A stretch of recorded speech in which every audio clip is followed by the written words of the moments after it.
AI is moving fast. So fast, it's hard to keep up. In fact, in ServiceNow's latest AI Maturity Index, scores dipped 20% from last year. But that's okay, because AI isn't a sprint, it's a marathon. You may be behind today, but tomorrow you could be a pace setter. Dive into ServiceNow's AI Maturity Index and see how you can innovate as fast as your ambitions. Visit servicenow.com/AI maturity. I'm ready. 10, 9, 8, 7, 6, 5, 4, 3, 2, 1, 0. Women's Wrestling Talk, the #1 women's wrestling network on the planet.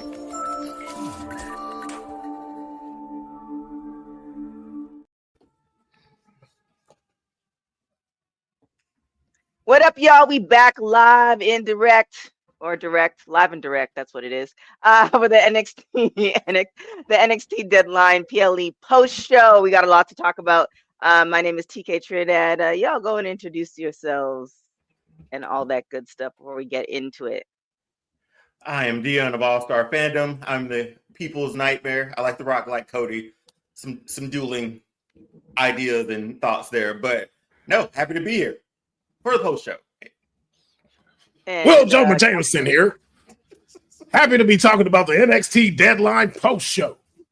It was an extravaganza. Women's wrestlers, men wrestlers, phony tag teams, phony championship matches. I can't wait to get into it. Headline: NXT Deadline. Dead or next in line? Parker, where are those photos? It's the cigar. I don't even know where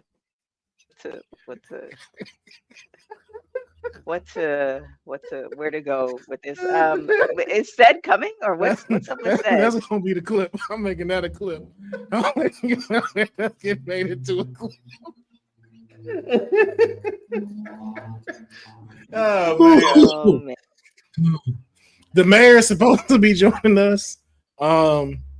He may be also catching up with the show. So Gotcha. If we can, we'll hold off on that match first and talk about a few other ones. So NXT Deadline, thank you for joining us on the post show. Of course, Dion, myself, the real TK here in the building. Hope you were able to join the post show, and if you were, glad you were able to be there with us, and happy you're here on the post show. Very solid day. Watch long and now the post show. Yes, Thank you. So no problem. let us get into the first match, men's Iron Survivor match. We had a winner.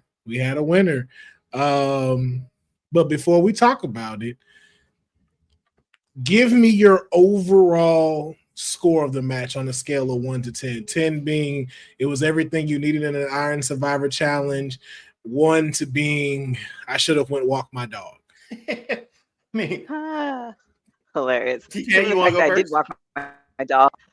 Given the fact that I did walk my dog, I actually really liked this match. I like the surprise of, I guess, your client, Councilman Farrell of Oba Femi coming back in and taking it all. It was great storytelling. I think, like I said, for those who've been watching me for a long time, I love a good story. I love a good promo.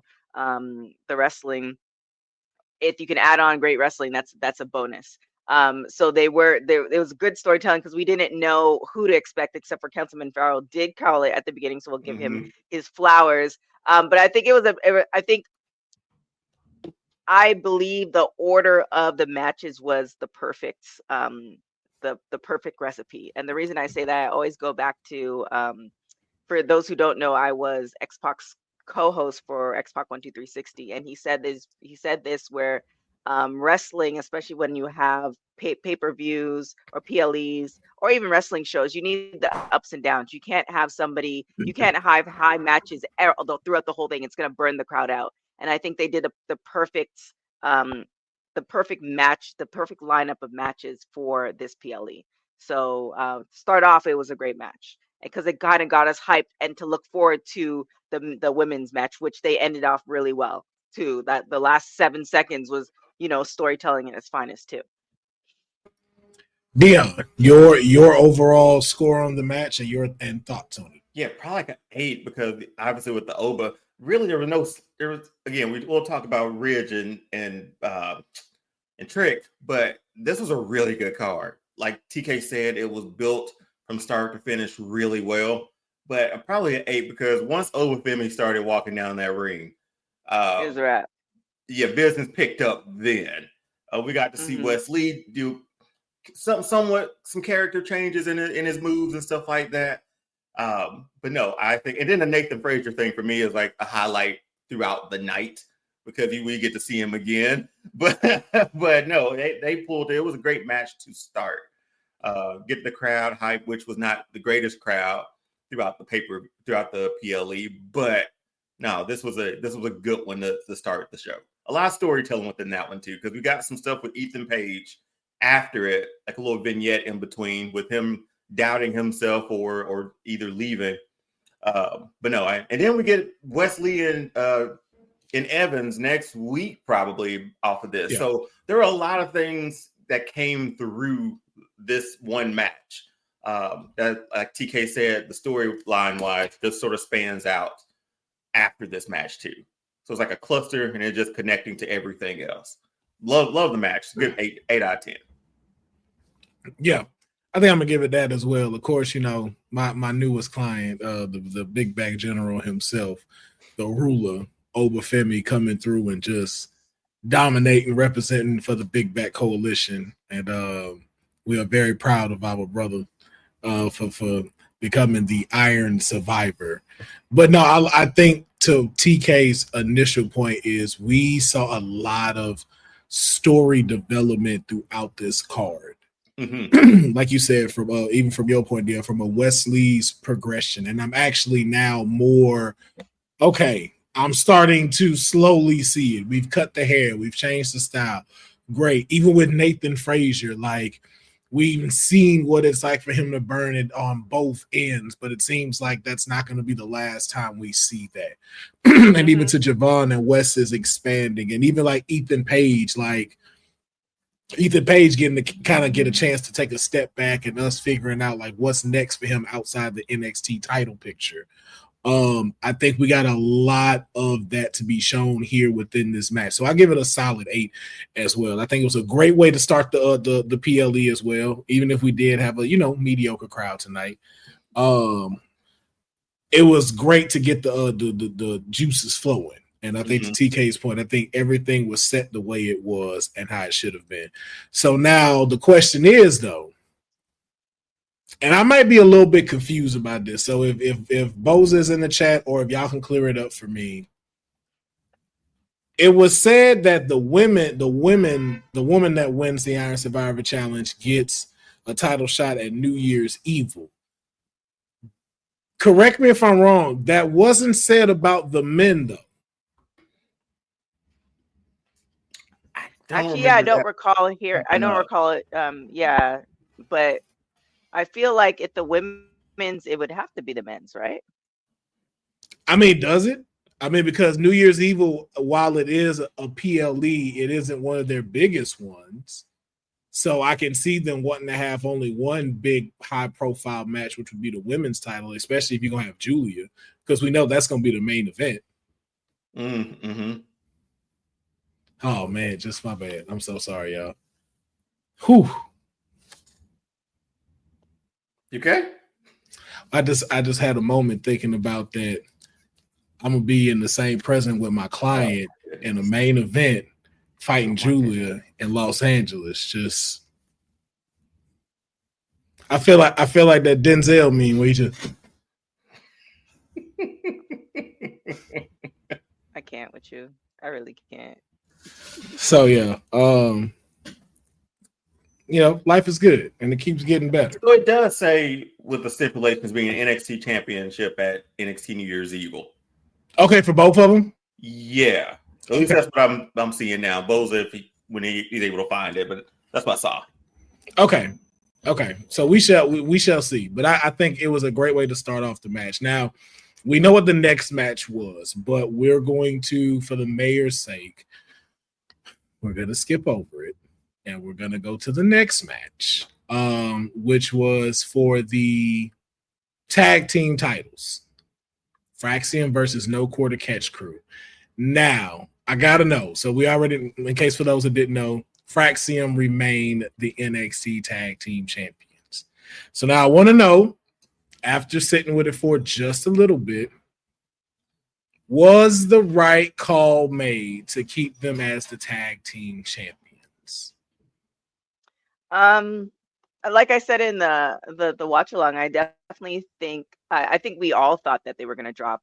However, I feel like the long story booking is definitely kind of, for instance, if you envision Triple H at the head of the table, pun intended, at the head of the table with everybody from all the brands and execs and writers and stuff like that, I would venture that's what it seems like.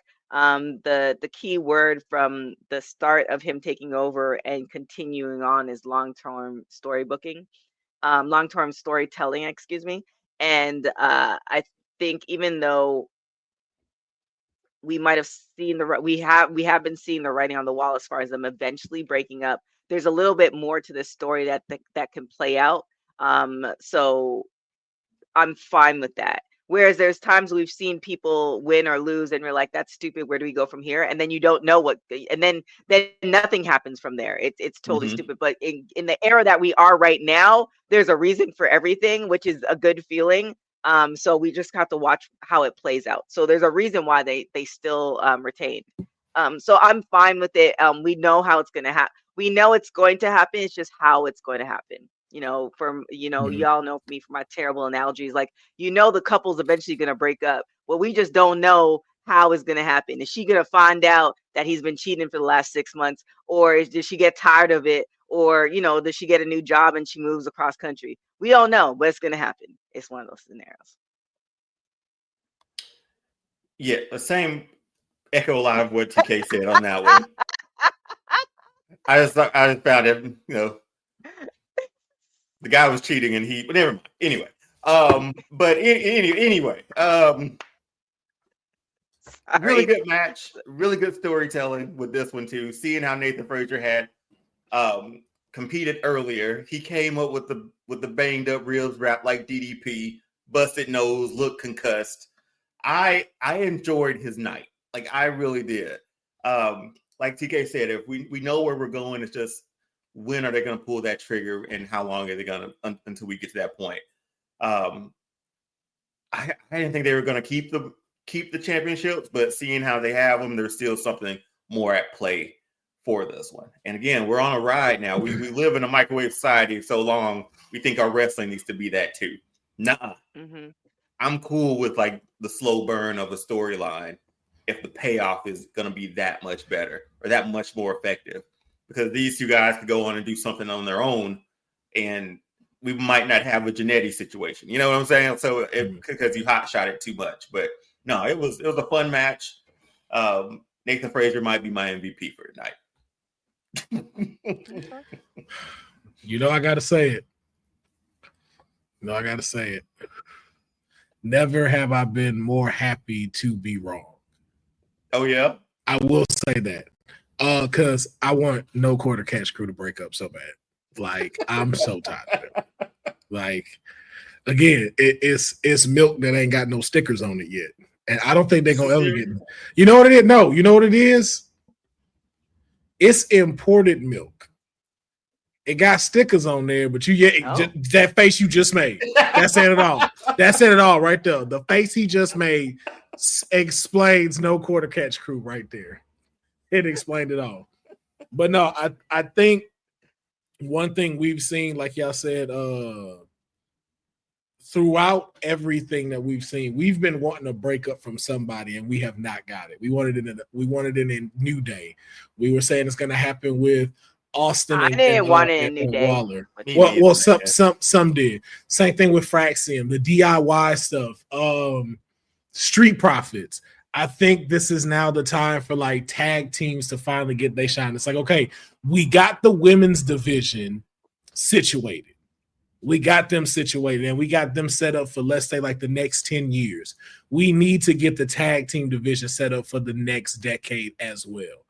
And I think now that we've had such a lackluster in tag teams, it is that time for them to shine. And I believe folks like the Street Profits will be able to get another golden run before it is time for them to split up. Just it feels like a revitalizing the tag team division. And I saw that happen through an echo now throughout this match. But before we move on, again, we didn't want to. We skipped the match so we could wait for him to get here, and he has arrived, fresh off of the college football tour. The mayor is in the building with the mayor. How are you? For waiting on me. I had to rush here. I fought over tooth and nail of traffic just to get here. First and foremost, giving honor to my Lord and Savior, Lola Vice. Just wanted to make that very clear. And I don't know what's being discussed right now, but I did see the end of Deadline, and that was very surprising to me. I don't think anybody had Julia on their bingo card, so I mean, congratulations. Well, one did. One person did. One person did in the comments. Cyndeal was your she favorite doesn't person. count. I'm trying to give her some flowers right now, but I mean, the experts here did not pick Julia, so congrats, Cyndeal. We will get to that in just a little bit. We were actually we had skipped. We're going in the order of the PLE. We skipped the match that we know you were eager to talk to, and so we're now talking about the tag team championship match. So we'd like to get your thoughts on the tag team match before we get into the match that we know you want to talk about. I'm going to be honest with you guys. I cannot tell a lie. I didn't watch it. There's a lot of Deadline I missed, but I made sure to stay bipartisan and tune in for my clients and for the main event. This is Women's Wrestling Talk, and we cover the women here. So I made sure I tuned in for the ladies. The men, not so much. Okay. So I will defer to everybody here for that tag team match. Well, to be fair, I think it is a match to go back and watch. I think it was a great display between Fraxium and between No Quarter Catch Crew. I think even to Dorian's point on here, I may be a little bit too hesitant about, a little bit too forward about No Quarter Catch Crew breaking up. If I want to give the rest of these tag teams a chance, let me give that group a chance too, because they did put on a great display. Francis Orton and Tavion Heights just were doing their thing tonight. I don't know his real name. But they need to look more like a tag team too. Like that part. Definitely got to coordinate. Definitely got to coordinate. Something's got to be up. They look, because together. Because Tavion was matching. Francis Orton looked like him and Randy were gonna be in action tonight. Like, what are we doing? Like, you didn't get the memo. Black, yellow with a spot of white. Like, what's going on, man? You see, I'm ready. What bows are talking about? Oh goodness. Yeah, because they're having NXT. Yeah, they have their NXT. Their first NXT is gonna be in LA. Interesting. Miss Trinidad. I know I have. Don't asked worry. For... Already asked. It's in the work. Okay. I would hate to have to pester my clients for things like this, so I'm talking to the boss. So I just wanted to. Let me just throw this in here. Anything that comes to Atlanta after January 27th, just think about me. I mean, like, just don't forget about me. Don't forget about me. Oh, but yes, Lord. I would say go back. 2025 for WWT is going to be a big year. So we will the WWT crew will be everywhere. So y'all don't worry. Yes, indeed. Yes, indeed. So let's go ahead and move into the match that we know the mayor came here to discuss. The Deadline took it to the underground. It was Jaida Parker taking on Lola Vice. It was a battle to behold, but to the mayor's prediction, Lola Vice remains undefeated in the underground, but there is a story here that I feel. I sense a story. I sense a thread that needs to be pulled. But I am going to ask you first, how did you rate this underground match? TK, let's start with you. I think well, I don't know what Sed's predictions were, but when we started the watch along, we talked about it. I think we all and these are the people in the watch along said, so just to be clear, I think we all kind of wanted Jaida to win, but we kind of knew that Lola had to pull off this win to kind of maintain the story where it's going from now. And I think it's also a setup because, like I referred to, I feel like we all know a Jaida, and it's not over. Like, if I were in her place, I'm like, oh yeah, you got this one, but I'm not done with you. Like, you thought we was done, but we're not done. So, and it's still exciting. Sometimes they have these matches where they go in and again, and it's like, how many times are we going to see them have matches? With Jaida and Lola, I feel like they have really great chemistry, and I want to see it run back, but they're doing it in different ways, which also makes it exciting as well. So I want to see this. I want to see what Jada's going to do in the next the next episode of NXT, because I feel like something's coming. Dion. Yeah, this one lived up to the hype, man. Like this was the women's man. Iron Survivor match was good at the end, but I think this one lived up to it, especially with that promo she cut, Jaida Parker cut this week. You wanted to see this one. I can't wait for a third match because they do need a rubber match at this point, I think. So I think we are getting more to that story. But yeah, this was probably my favorite match of the night.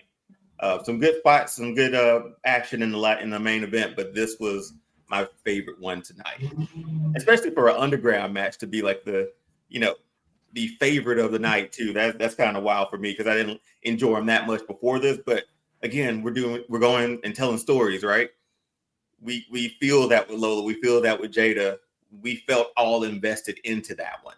So yeah, that was a good one tonight. Do I need to give a score for that one too? Yes, it's my match tonight, man. It's a 10 for me. It was match of the night. Okay, I enjoyed that a lot.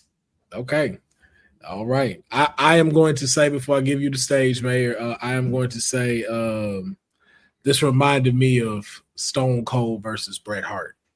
You know what I'm saying? Stone Cold going into a match that's more catered to Bret Hart, giving it his all and refused to give up, busted open, passing out to the sharpshooter.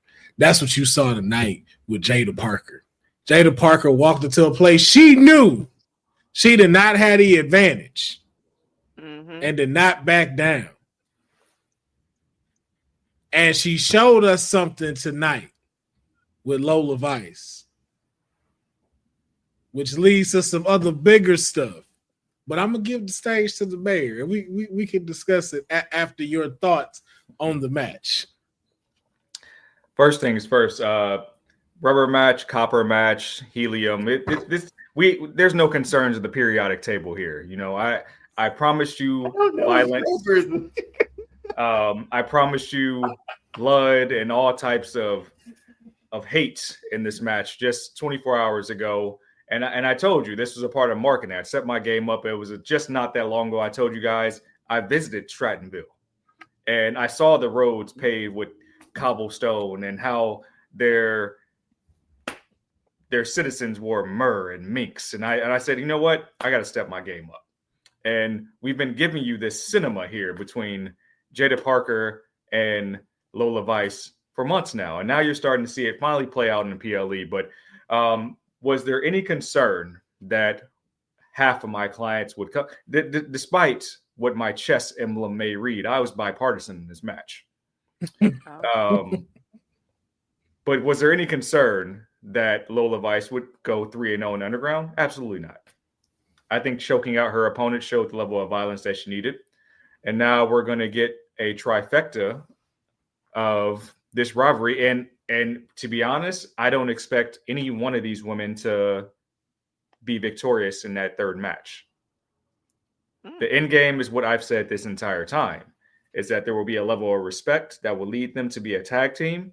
because as quiet as kept, as nice as the Metaphor girls have been on all 3 shows, the star of that show is Lash Legend.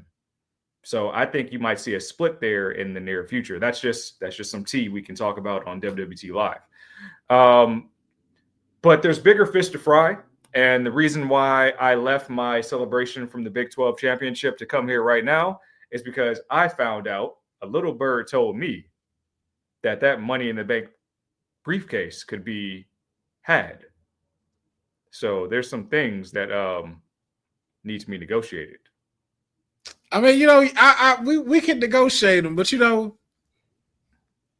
because I have respect for you as a mayor, you know what I'm saying? Especially something you might want to, just address to your client from a perception wise. This is not facts. This is relative fiction, if you will. The shark was cut tonight. And it has a scar now. Because what was displayed with Jaida had no reason to dominate that match the way she did. And it took choking her out after you explained that you were going to knock her out. It could not be done. You had to put her to sleep. So technically, Jaida still has a knockout over you. And because of that perception, a Miss Money in the Bank winner and now an advancing member of the United States tournament, I was speaking, spoke to my client before we came on the pre-show, just a little quick, hey. Oh, you did? Yeah, it was, we it's through text. We're more of a, okay. I know we're kind of in the previous generation, but they like to text or FaceTime very quick, and then that'd be it. But doing post-show things over there, talking, press junkets, just a little text messages. Hey, what's going on? And she texts me that Tiffy wants it all. Sounds like a great new tagline for 2025. And I said, you know what? Hey, you know what sounds even better? Tiffy 2 belts. Oh. We're going to work this out.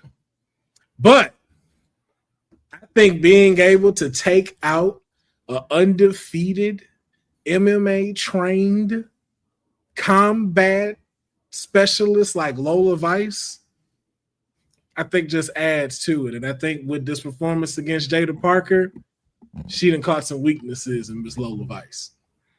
So it sounds like we can possibly negotiate an underground match. Or would you be, if the Money in the Bank contract's not online, would you be willing to discuss maybe a Wednesday main event match? Now listen, as much as I would want to put the Money on the Bank on the line, as a councilman, there's only so much reach I got. Now I will bring it up the chain, but that's up to Hunter and Stephanie for that to be allowed to be put on the table. And I would hate to just bring false terms to our negotiations, but I will bring it up the chain of command. Okay. I will definitely ask if that could be also put on the line. That's fair.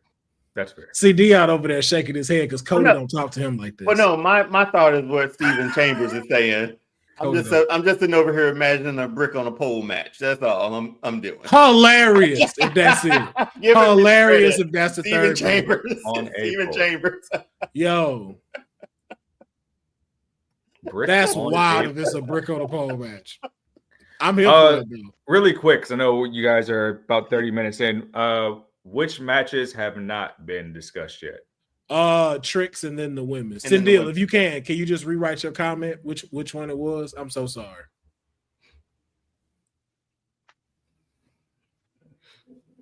Because I was looking for it and I couldn't see it. But yeah. So you guys discussed the males deadline? Yeah, we did. We did discuss the males. So thoughts on I didn't get you guys reaction, obviously. What was everybody's reaction to Oba being the replacement for Eddie Thornton? Farrell called it. We'll start coming. Because your councilman has a new client now. He's finally come to the Big Back Coalition.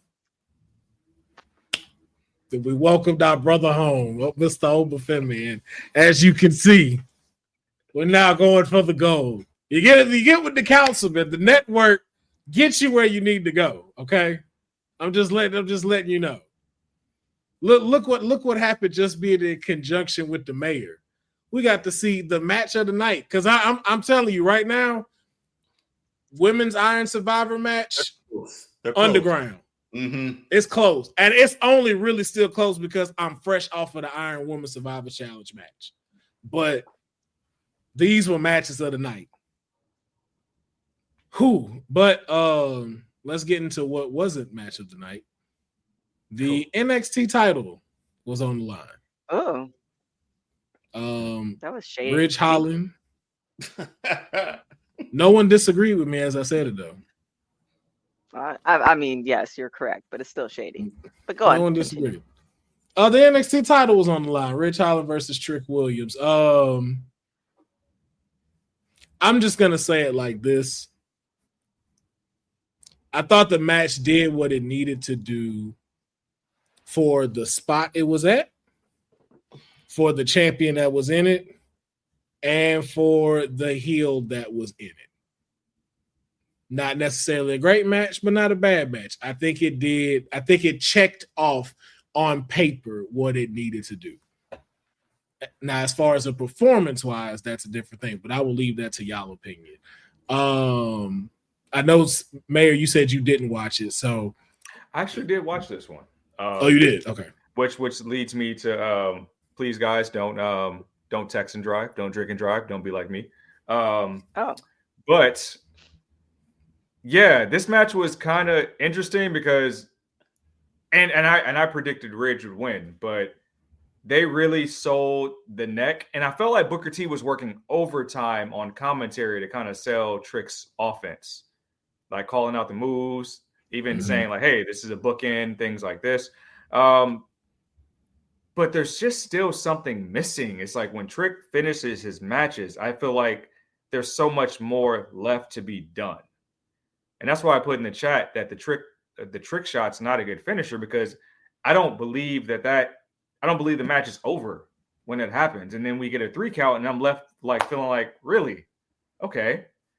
I don't know if that means Ridge is still in contendership. I feel like this was a perfect time we seen this entire week with Big E and the New Day. If you really want to heat up Ridge Holland and say F you to everybody, this was the time.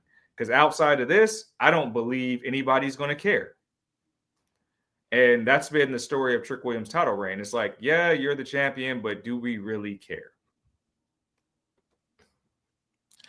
Dion, your thoughts on this match? No, I mean, I co-sign all of that. Not the trick shot. I like it as a finisher. I don't know. There's been some good ones. There've been some not so good ones, but that make me believe that the match is over. But that's neither here nor there. I call Ridge Holland winning it too. I thought this would have been the perfect time to do it. If you want to continue to piss people off with Ridge Holland, put the title on him. He destroyed a university. He's destroyed everything that he's touched, essentially. Just strap the rocket to him and let him run with it. But no, with this match, it was okay. Like Will said, for what it was. The last, 3 minutes, maybe? Whenever the rope spot happened, I think that's when it grabbed a lot of people's attention. But that's way too late to grab attention for that. Because soon after that, I think it was one more move from Ridge for the 2 count, and then it was the finisher after that. So I agree, and we've talked about this before. Trick just doesn't have that. They don't have that roster set up for him to have like a quote unquote big bad to sort of defeat, or someone who can give him these type of matches. Now, granted, we do have Oba on the way, but I think that's going to be a quick one and done, and Trick's going on main roster. I don't see him sticking around after that loss either. So, I mean, maybe that will ignite Trick a little bit with that beef with Obafemi or a rivalry with him. But yeah, this was the perfect night to pull it on Ridge after all the New Day stuff too, like Seth says. So it's just a match. It's just our NXT Championship match was just a match, and We're just using it to get to the main event. TK, you would know better than I do. Is Trick Williams a large man?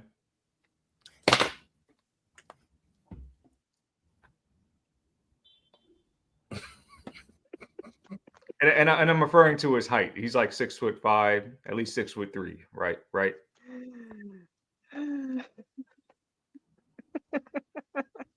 Let's grab some burgers. Yes. Hey, yo, you. Yeah, you. That's watching this. You sitting on the couch staring at the screen not knowing what you want to do like this is an online college. Are you tired of wearing shirts that make you look like an extra stuck in catering? Do you want to step your wrestling swag game up to the next level? Then Women's Wrestling Talk has got you covered. Like literally. Are you for life in pink or black and white? Or maybe you're the EST and people need to respect you accordingly. Want to put some pride in your stride and show off the muscle in your hustle? Then make sure you check out the WWT store. Not now, but right now. Alright? What you waiting for? Head to www.talkpodstore.com and don't make me fight you. Shit.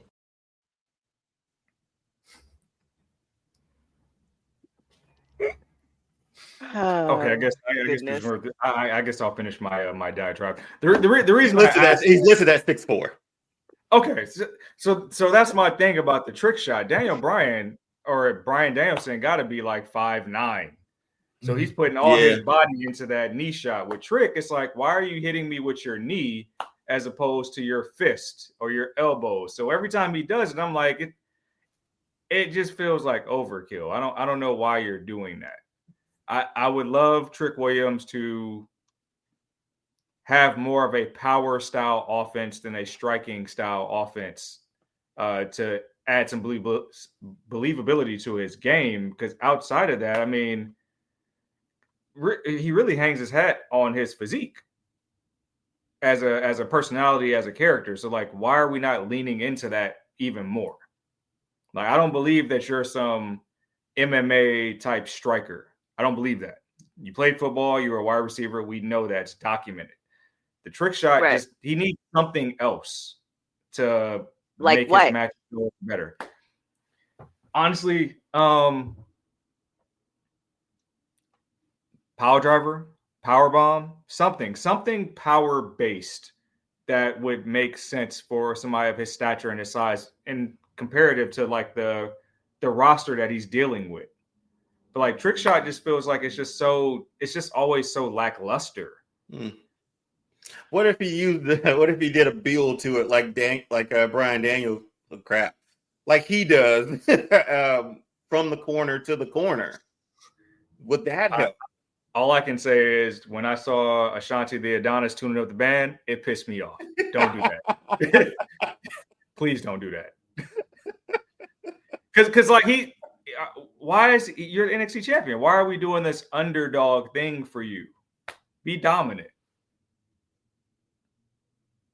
You could give him the bookend. What about that? It's got to be something he could hit on everybody. Would the bookend not work? I don't know. I'm trying. You got to give him something. It like turns my stomach in knots when he's like cosplaying all Booker T's office, because Booker T was actually very talented in the ring. Now R-Truth stole a lot of Booker T's moves. He's talked about it. And now R-Truth is out here doing the 5 moves of doom like John Cena. R-Truth, oh man, R-Truth 50 though. So like we kind of just like glossed over all that for years. So he needs to come up with his own sort of package that's I get you. He has more of like a it's not lucha, but it's more of an underdog style high flyer striking type of package. And it's like he needs more power based moves. It's Ricochet. He got a Ricochet package. And you too big to be doing all that. All thing you missing is getting on the top rope, but you move just like Ricochet. And you don't need to be doing that. You need to be moving like John Cena. It's like the same critique we have in Nikita Lyons. It's like, why are you doing all these kicks when you like more powerful than everybody else? I agree. But I mean, I think they missed the boat. She has more of a martial arts background. That's why she. Yeah, if you look into it. But Nikita, she has more of a martial arts background. Yeah. But like just the casual fan Like, probably she's been doesn't doing know it for a that long about time. Nikita though.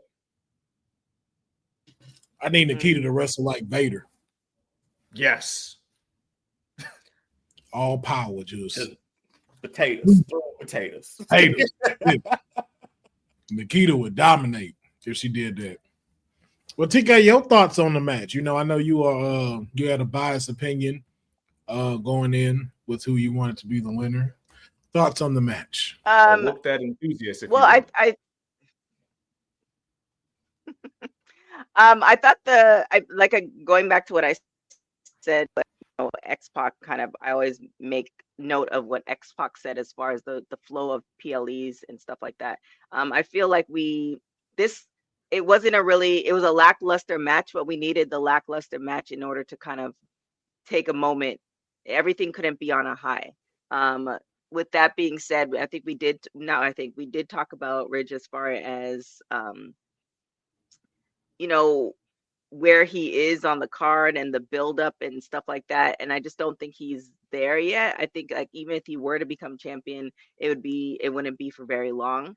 Given where WWE is going now, as far as 2025, the buildup with everything, they're with CW now, with Netflix, all this other stuff. I think Trick, as far as mainstream media, was a good bet for today.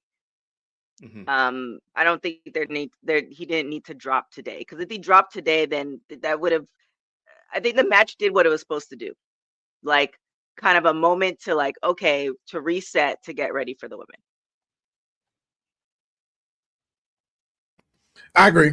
That's what I said. I think on paper it did everything it was supposed to do, and I think it did better than I expected it to be. But I will say, I think if they can transfer what happened with Ridge tonight into the North American Championship and go after like a Tony D'Angelo, I can see what he was trying to do to Trick work there.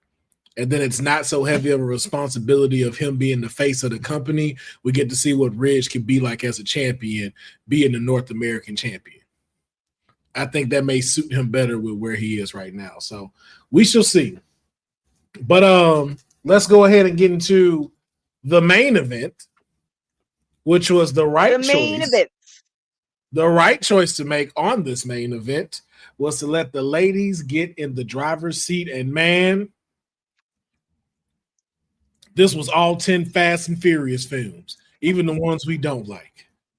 It was high octane, and somewhere along the line, it was for family.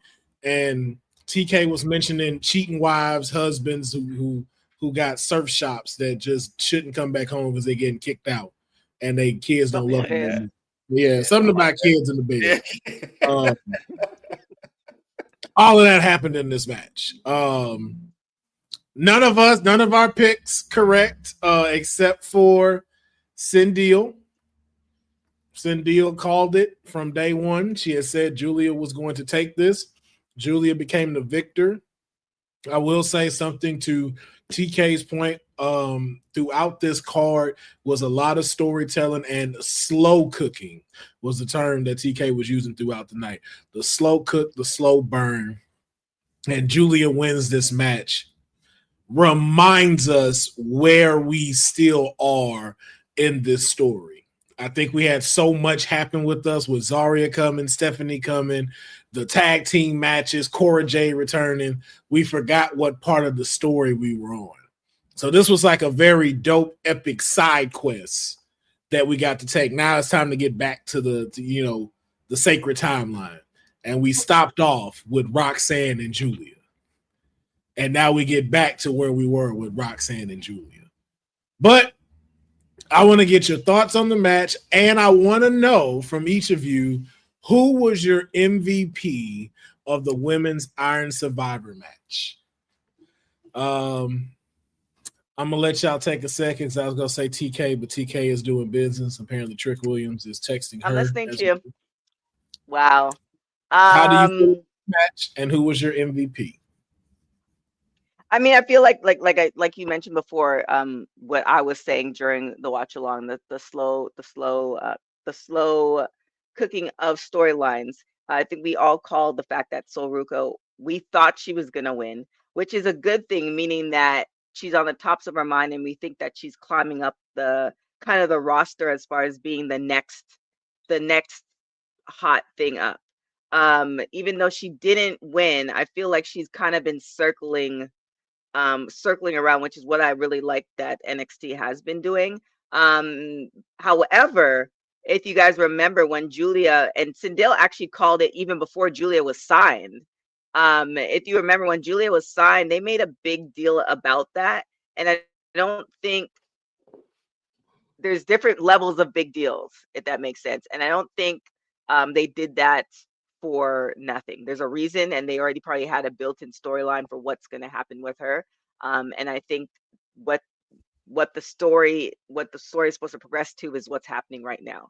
So even though we all kind of wanted Sol to win, it's probably just not her time, and it's Julia's time. And this also might be the transition as far as Roxanne moving up to the main roster, because even gone are the days when I used to say, okay, when are they reaching the main roster? How this time I kind of almost want to see what it looks like for her being on the main roster, because Roxanne's small. There's a lot of smaller girls on the main roster as well, but she's also young, and I want to see how that's going to play out with, you know, veterans who've been in the game for 10 years, and what that story is going to look like.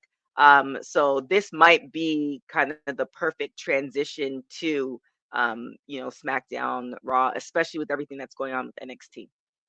Sorry, not NXT, Netflix. And then too, being able to use a break as well. So I think even too, being able to, if drop the title at New Year's Evil, being able to take a little time, come back for the Rumble, do some stuff there, but then be able to take a break, get a little bit of rest, and then, like you said, like slowly get that prep ready for her to come. But Dion, thoughts on the match, and who was your MVP? I agree with Dorian in the chat. That soul snatcher, that double soul snatcher was crazy, and this was another display of Sol Ruca's athletic ability, which is always dope to watch. It was hard for me not to think Ren, because she played a really good part. She played her role well in this match. She took the pin she needed. She ran when she needed. She every spot that she was involved in, she knocked out of the park. Or every place that she was there, she knocked out of the park. So it was between her and Sol Ruca, but Sol Ruca just too athletic, man, and just the backflip outside the ring as well was amazing as well too. But no, this match was great. There were stories interweaving throughout this entire thing. We were wrong on our picks, but no, like you said, this was right up there with that underground match too. But yeah, really good match. I enjoyed it. Sol Ruca's my MVP. She'll get there one day. She'll. It's just like TK said. Now we're looking to see we're looking at the women's roster or the roster in general, just see who sticks around NXT longer. There's a lot of women in NXT. We don't want to go up to the main roster right now. We want them to stay there. And all 5 women in this match were those 5 women. We want them to stay there for a while. And I think they're building up to that. Again, the slow burn is the word of the night, is the term of the night for every one of these matches. Mayor, your thoughts? And then actually too, on this question as well, if you could answer Boza.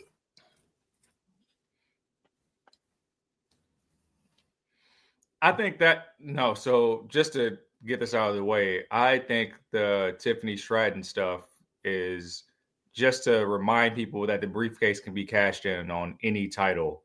But she's a former NXT Women's Champion. There's no need for that. But you boost ratings at the top of the year if you bring somebody back. And that's really what it's for, especially when Raw is going to Netflix and leaving USA. SmackDown's on USA now. You want to make sure NXT stays boosting the ratings every single week. So that's what that is for, especially when you know Raw might bring back, Raw is definitely bringing back Becky on the first show. Charlotte may be back on SmackDown the first show of the 2025 as well. So you just got to keep things congruent there. But the match was great. I would say my MVP is Ren, just because she displayed the most character throughout the entire match. With the pinfalls, the frustration, she spent the most time in the penalty box. She helped Ford No Quarter Catch crew so much from a character standpoint that type of clawing and scratching to get to her moment will be remembered in moments like that. I'm still surprised they use this medium to make Julia versus Roxanne happen for a second time, and it makes me think, like, is it time to pull the trigger on Julia to make her a champion? We know all those things, all those rumblings about how they have plans for her, all these different types of packages to make her the face of the CW network and NXT. And I just feel like, well, last time they had Bubble Jacket come back and thwart all of that. So I don't feel like it's necessary right now, but I'm trying to, it's hard for me to see the bigger storyline if she goes 0-2 in singles matches against Roxanne. You said Bubble Jacket. I can't. Bubble Jacket don't never get old. And every Tuesday she come out with one. I'm like, why you got so many bubble jackets? But then I remember how old they are. I'm like, oh yeah, you are right at the age to be wearing. Yep, that's what we wore, bubble jackets, right at that age. You're right. Get your bubble jacket on, girl.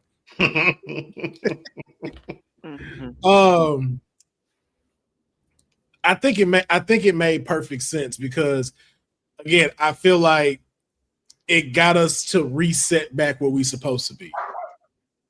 And it's getting us where we know who's in what division now. Because we really see how it's shaping up now. Moving into 2025, you can clearly see who's going to be going for the NXT Women's North American Championship, like a Tatum Paxley, even possibly Sol Ruka's kind of in the middle of that. She can go forward. But we know like a Ren Sinclair. Ren Sinclair can definitely get some stock raised in doing the Women's North American Championship, as well as like a the girl from Chase U. What was her name? Thea Hill. Thea Hill. And now we know who's in the NXT women's bracket.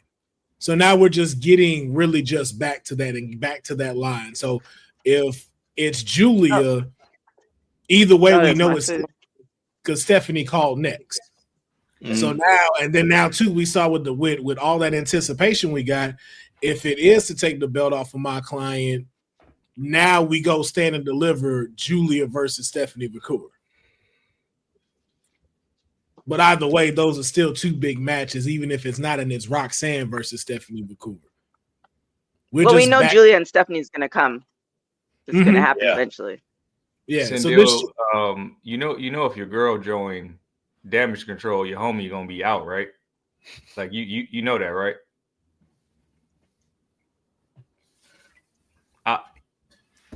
Okay. I'll leave it alone.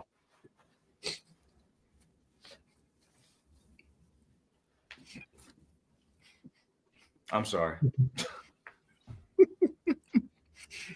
I don't really know what to say after that.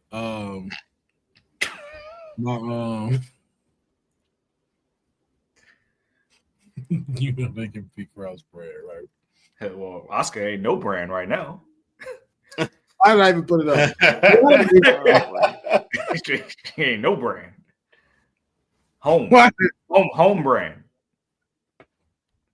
I would prefer Julia just stay Julia.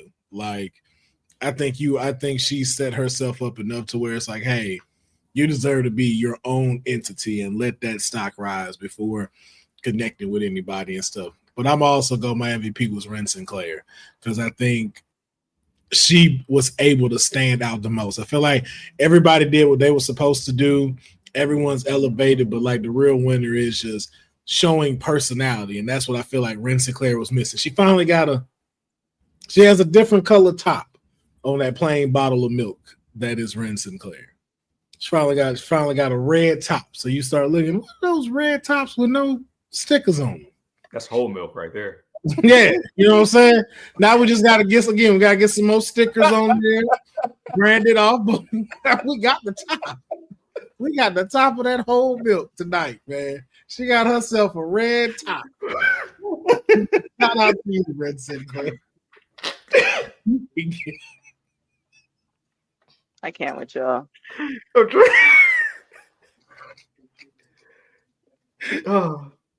Oh yeah. Give me the milk. Oh, give me the milk. Give me the milk. Give me the milk. Give me the damn milk. Can't be worth it.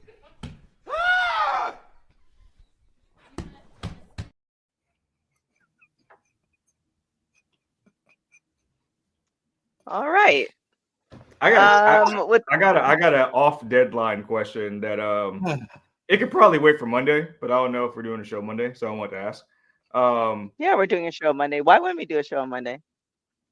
I don't know. I'm just curious, but there was a deleted tweet that came out, and I know a lot of people on this panel are pro Nakamura for winning the U.S. Championship and this new charactership he's made. Lio Rush tweeted out some of his matches over the past year or so, kind of insinuating that this new Nakamura is kind of biting off his character, his dark character. I want to see if anybody saw that tweet because it was deleted. It was fast. If you didn't see it, you missed it. I'm not gonna lie. The Black Mist I saw from Leo first. I don't want to. It depends if Leo was the first one to do that, because if not, then that's hard to say. Like if there was another wrestler like from Japan that spit Black Mist and had it run like that, I can't necessarily say he bit off you, but I will just say, to be fair, the first one I've seen do that is Lio Rush, because that really took me by surprise. And I was like, oh, it's like some like thing he snaps into. Like what? I feel like the Black Mist is not that. I feel like the Black Mist has been done prior to Lio Rush. And Boza probably can look that up. But I feel like there might have been like a Japanese wrestler who's done that before. Like I feel like it's not a new thing. A lot of these gimmicks and these things that are, I mean, we think that we're inventing stuff, but we're really not. It's just reinventing the wheel of something else that's happened. Like there's really not, when you think of the arc of storylines and different things, we're not really, I think you might be right, Cousin Ron. I think we can't necessarily claim ownership to stuff like this, because wrestling's been around for even before what we know of WWF, WWE. So I mean, yes, but then I'm sure somebody else can say, yeah, well, you took this off of somebody else. So, but you know, I did like Lio Rush when he was in WWE, but we'll see what happens. What does he want? Did he want Shinsuke to apologize, or like what was the reason for that?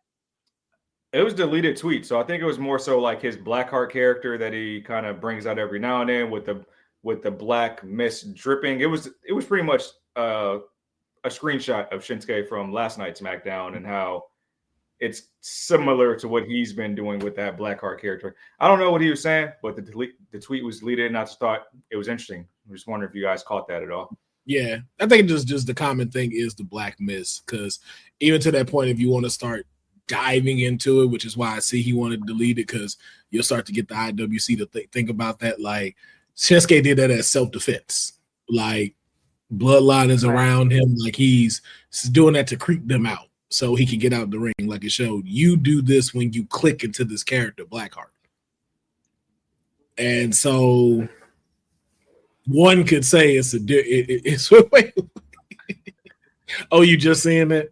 I'm gonna let him live, because I feel like he just called me an outlet, and I've been drinking, so I'm gonna let him live, because comparing me to Drake hating, yeah. But all right. So before we get out of here, overall rating on the match on a scale of 1 to 10, what would you give NXT's Deadline? TK, we're gonna start with you. I give it a solid. I'm varying between 7.5 and 8. The reason being, I really like the flow of the matches. I think it was a really great call on the match order. I think all of them told good stories, whether they were extremely entertaining or they were kind of like, mid. And the thing that I really do like, it leaves off for what's going to happen next. Oftentimes, sometimes in these PLEs, like we see a match happen and it's kind of like the bookend to something that's happened. It's like, okay, well, that's it. We might not see the person, but all these stories are leading to something, leading up into the new year, a couple weeks from now, a couple months from now. So I really love the storyline, the storytelling that, WWE on a whole is doing. I think we are all scarred by the last years of the Vince era, just because it was just all over the place. And now it's just refreshing to, really kind of have good stories and so many people within the stories. It's not the same 5 people cycling. It's not the same, the same people, best friends, no longer best friends. It's no longer any of that. So I would give it like a 7.5, 8. All right. Cedric, from what you did see, what would you rate Deadline? I'll give it an 8.5. I like how spaced out it was. I like that the women main evented the show because the big mystery was how they were going to space out those 3 new toys to have an NXT women's division right there. So that's good. Having an underground match. I do want to go back and look at the tag team match more since I know that Axiom retained. Oba Femi replacing Eddie Thorpe, and now the mystery of what we're doing with Oba and Trick, because everybody knew that there was writing that Oba was on the main roster already. I think that's very interesting. But I'll go 8.5 overall for the show, and I'll go back and give my opinion again on Monday after watching the show in its entirety. But this is a happy camper here because I don't have to buy no Natalia merch, so I'm good. Wait, did I miss something? Why would you have to buy? Should I? All I'm gonna say is, I normally blame Cody for the stuff. This is Honey's fault. This is definitely all Honey's fault. She conjured. Somebody said that there was a chance that Jaida would submit Lola in Underground, and I said if that happens, I will buy some Natalia merch. Oh, okay. And Natalia came up because someone said to Honey that Natalia should be the first women's intercontinental champion. And because she said it loud, she's now in the tournament. And that's how all of this has transpired. Gotcha. Boza, to answer your question, I think Hell in a Cell is a main roster event. I don't see Hell in a Cell coming to NXT at all. So I don't know what type of match it'll be, but I don't think it'll be that. I'm thinking last woman standing match. I'm thinking it's gonna be a last woman standing. That'd be a good way to end it. Yeah. Because then, like you said, you can have where neither one of them wins, and it's kind of just like a respect thing. Or you'll have to have a determined winner. Or you could. So they're both there. Dion, what do you rate tonight's PLE? Man, I'm close at 8.5, like I said, because I'm looking at my scores. Like I gave one a 10. The women's match was like a 9.5 for me. The women's I guess right there. The only match that brings my score down is Trick and Ridge. So if I'm doing averages here, I'm about at an 8.5. I'll go there because those the women's matches really carried this show for me. Also seeing Oba Femi come back too was great. I mean, yeah, I'll give it 8.5. I'll give it that. Okay.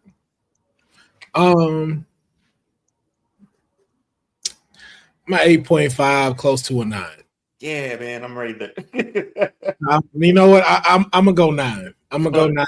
I'm gonna go 9 out of 10 because everybody did what they were supposed to tonight.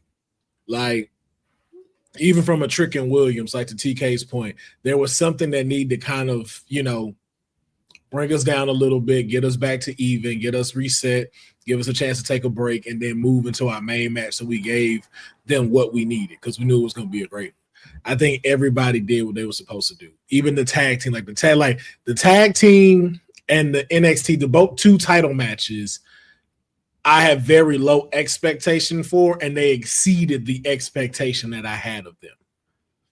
And then for the returns, the surprises, like in the men's match, both women matches delivering. Like I said, Jaida and Lola are one of the top rivalries right now on NXT. If you think it's somebody else, please let me know. But I feel like that is the number 1 rivalry right now. It is a solid PLE. If somebody that's not watching may want to get into, you could have shown them this. And this would have had them go, hey, well, where they normally do it, Tuesday, CW, NXT. I think that's why I'll give it a 9 out of 10. Yeah, overall, good show, man. Really enjoyable show from start to finish.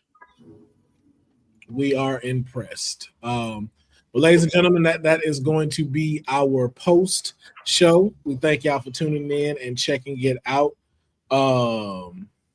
Main rivalry is Ava. Well, yeah. You know what? That's not a bad take. That's really not a bad take. I do like that take. Yeah, because their interactions are hilarious. Yeah. Like my client be really looking like yo, I'm so pissed at you.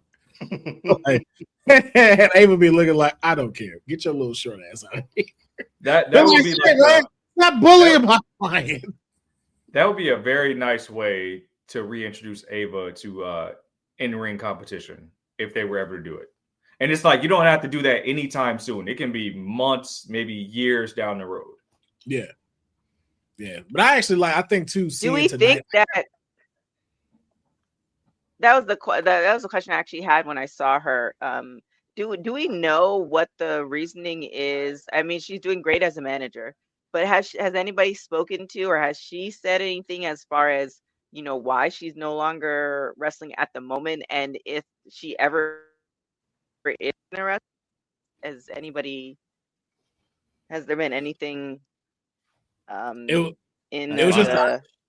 for what I read, it was just like that was the idea that was pushed because they got rid of the whole schism thing. So they took all of that out because they were getting Joe Gacy ready for the Wyatts. So he had technically got called up. And so since he was gone and that whole split thing, that didn't happen. And so they had offered her, because she's there, they offered her a role, which would be the general manager and stuff. So I don't even think it was a thing of her not wanting to go back in the ring, but just more of what made sense in this next move. And it seemed like this was the right one because I think she's doing great. One day we. I also feel like Joe this Gacy tanked everybody he was next to, but oh boy, that's not. I also feel like this is it'd be good for the Bloodline story across platforms, across brands, eventually too. So that's something that it's not necessarily being said, but I feel like if you don't include that or acknowledge that, then you're missing out on another part of the story. Look, if I don't get The Rock at NXT in 2025, can you imagine? We have dropped the ball. Yeah. If I don't get to smell what The Rock is cooking on Tuesday night on the CW, we have dropped the ball. And CW plays Walking Tall, so I know The Rock can be there.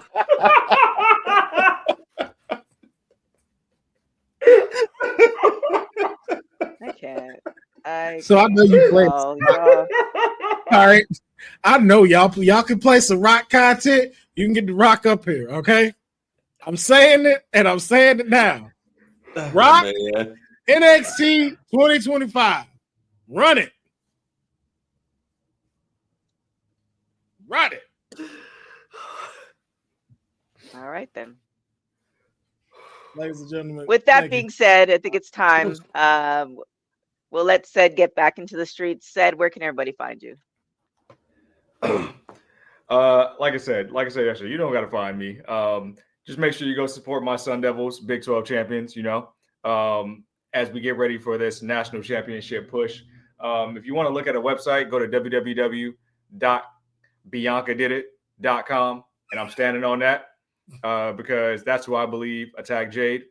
And you can find me here on Women's Wrestling Talk on a optional basis going forward because it's the holidays. So Monday Night Mare will happen if the check clears.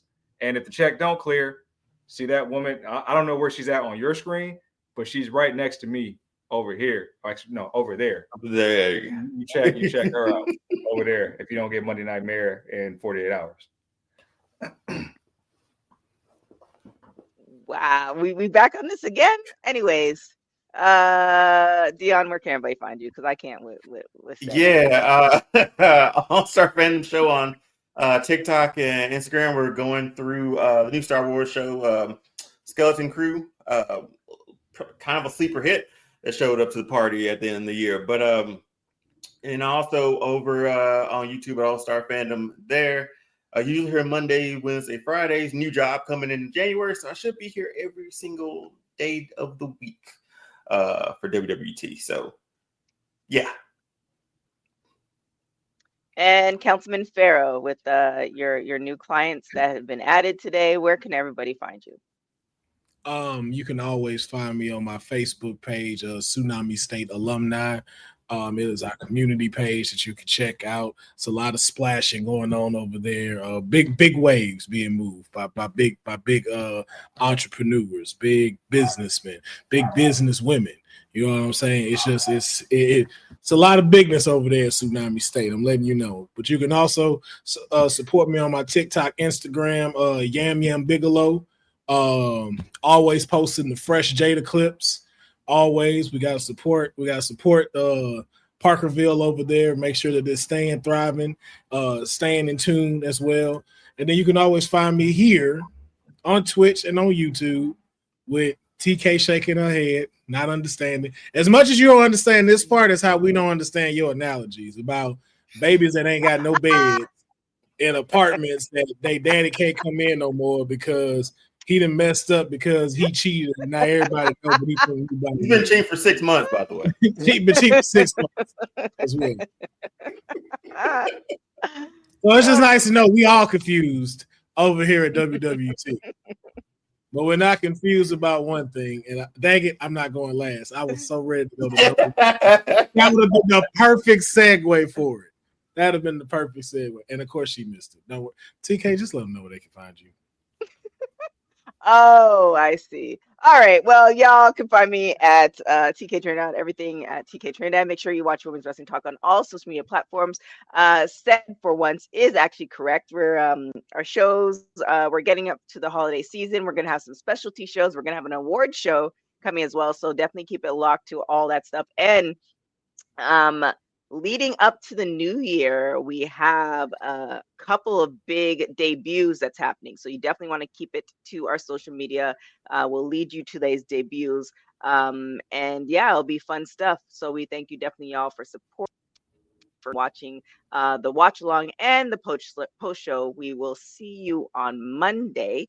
Thank you so much for watching Women's Wrestling Talk, the #1 women's wrestling show on the planet. Thanks for joining WWT. Don't forget to like us on all social media platforms at WW Talk Pod. Like and subscribe on all video and audio platforms, like yesterday, my G.